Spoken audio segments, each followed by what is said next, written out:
The orbital city of Verelion floated high above the dark blue planet, glowing like a jewel in the endless night of space.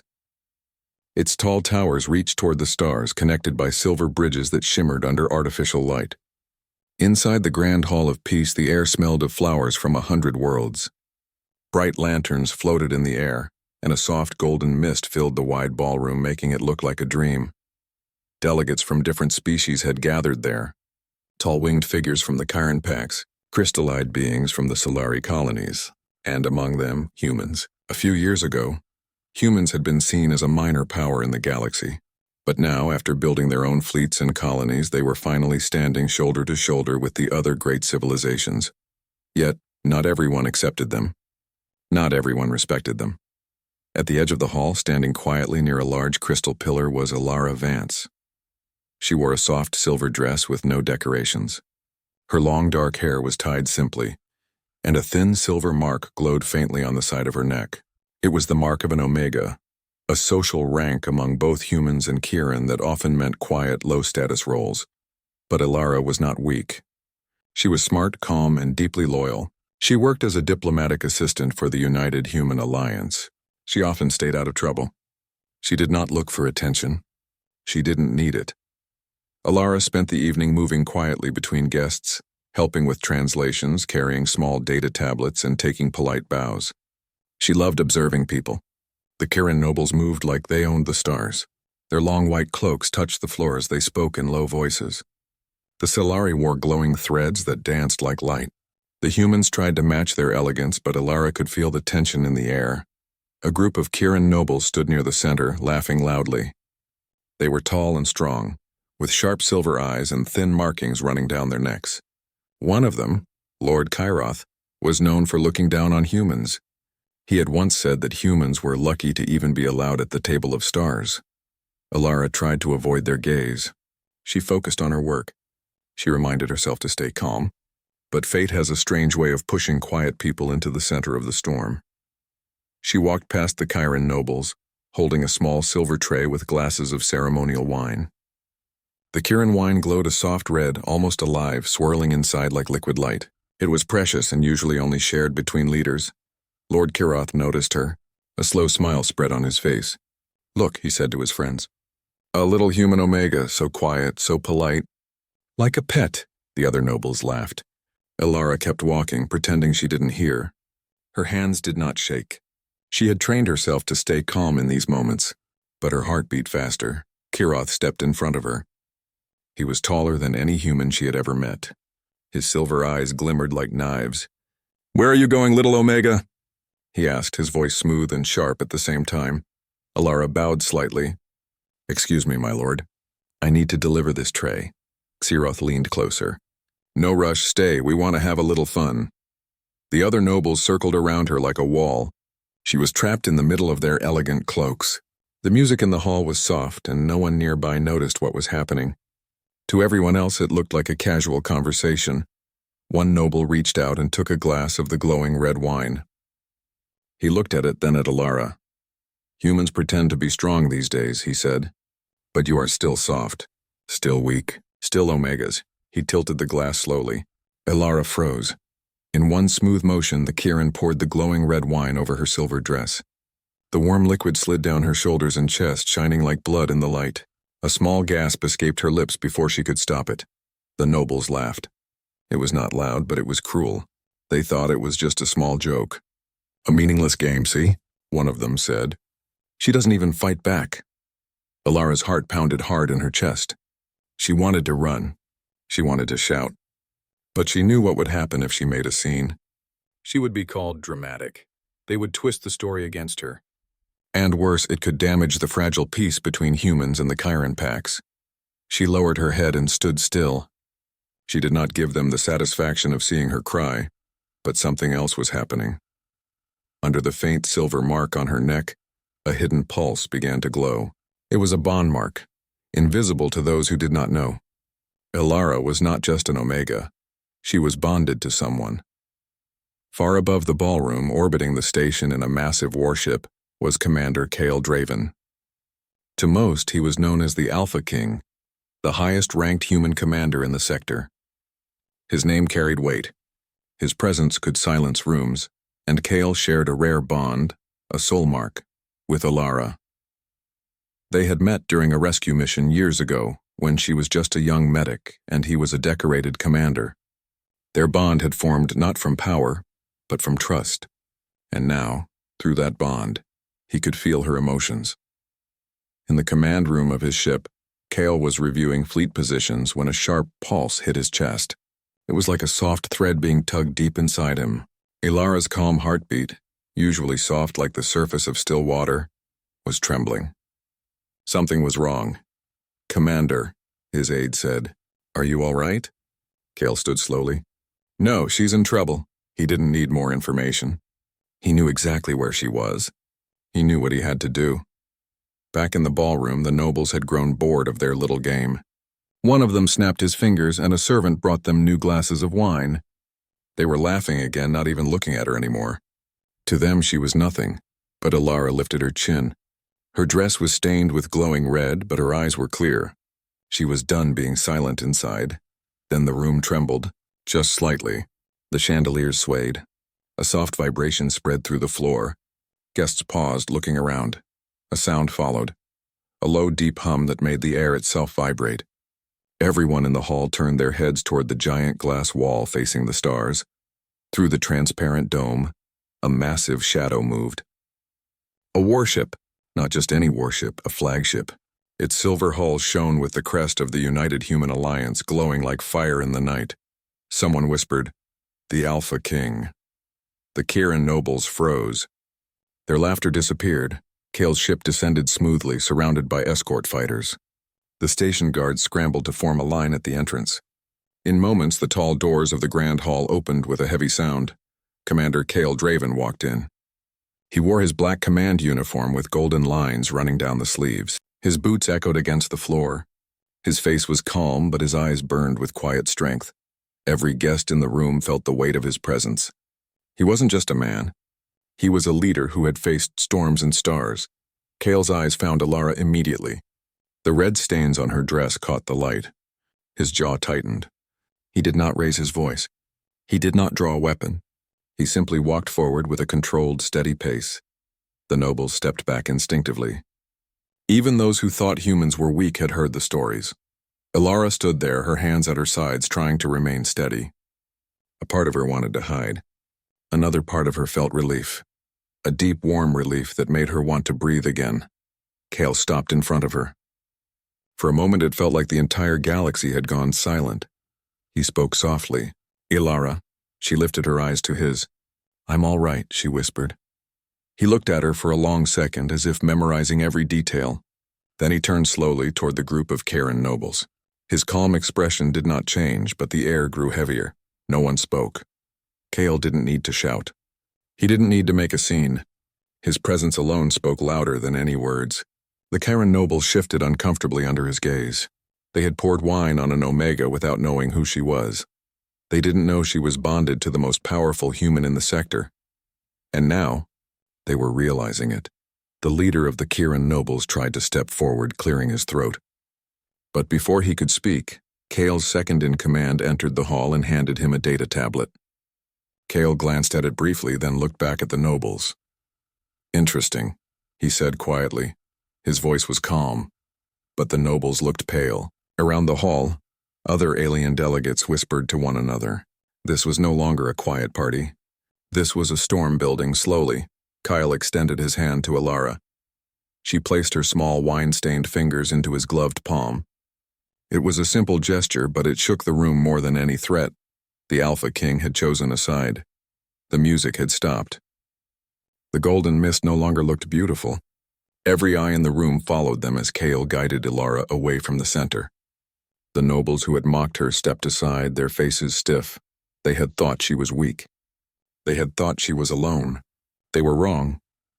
And though Cale said nothing more, the quiet message filled the air. "You touched what was mine to protect." And the stars remember. The first spark of a larger storm had been lit. The Grand Hall of Peace was silent. Only moments ago it had been filled with soft music and light laughter. Now every delegate stood frozen as Commander Cale Draven, the Alpha King, entered through the tall golden doors. The chandeliers trembled softly above him. His long black uniform carried golden lines like rays of a rising sun, and the silver crest of the United Human Alliance shone brightly on his chest. The soft glow from the wall lamps made his eyes look like two quiet storms. Ilara stood near the center of the room, still wearing her wine-stained dress. The red glow against the silver fabric made her look fragile, but there was something steady in the way she stood. She didn't hide behind anyone. She didn't lower her head anymore. Kale crossed the hall slowly, each step echoing in the silence. The nobles who had mocked her shifted back, unsure of how to react. They had heard stories of Kale Draven, the Alpha King who turned impossible wars into victories. A man who didn't need to shout to make galaxies listen. He stopped in front of Ilara. His eyes softened slightly as he looked at her. "Ilara," he said quietly, his voice carrying strength. She met his gaze, calm but shaken. "I'm fine," she whispered. But he could feel everything through their bond, the hidden tremble of her heartbeat, the cold weight of humiliation. His jaw tightened slightly, but his movements stayed measured. The bond between them was more than a connection. It was a promise. Kale turned to face the nobles. The Kirin nobles had grown pale. Their tall cloaks no longer made them look powerful. They looked small under his quiet stare. Lord Siroth tried to straighten his shoulders, but his voice betrayed him when he spoke. "This is unexpected," he said softly. Kale did not respond at first. He simply looked at him. It was not a threatening look. It was worse, calm and silent, like a storm waiting to break.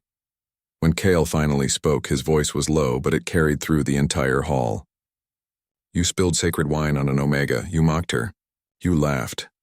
Siroth opened his mouth to speak again, but Kale raised a single hand and the noble went silent. "She is bonded to me," Kale continued. "She carries my mark." "And you laughed." A quiet gasp rippled through the hall. Delegates from other worlds exchanged quick glances. To mock someone's bonded mate was not just bad manners. It was a public insult, a direct challenge to their bond and to the Alpha King himself. Siroth tried to step forward. "Commander, we meant no disrespect. It was only a little game." Kyle's eyes hardened like steel.